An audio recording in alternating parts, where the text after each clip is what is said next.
Hello everyone, in this video I will show you how to connect Metamask wallet to your PIXELVERSE. The first thing is that you need to download and install Metamask. To do this, you have to just visit your Metamask website, go and click on download for Brave, or just go and click on download if you're using another browser. Now here you will get this option of install Metamask for Chrome, right? So I'm using, by the way, if you're using Android, then definitely you can just go and select Android and you can install it on your phone or iOS at the same time. Now I will just select here install MetaMask or Chrome here. Now after that, once you have installed it, just go and click on add Brave and it will get installed on your extension icon. Now open the Pixelverse, navigate to the Pixelverse website or application where you want to connect your wallet. Make sure you have to log in. In the bottom left side corner, you can see an option to log in there.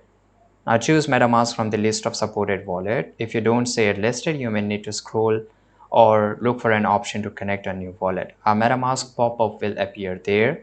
Now to connect your wallet, now complete your setup and confirm connection. Right, so this is the, you may want to check that your NFT or asset from your MetaMask wallet are accessible with Pixelverse. So make sure you check it, and this is how you can do it. I hope you found this video very useful. Subscribe.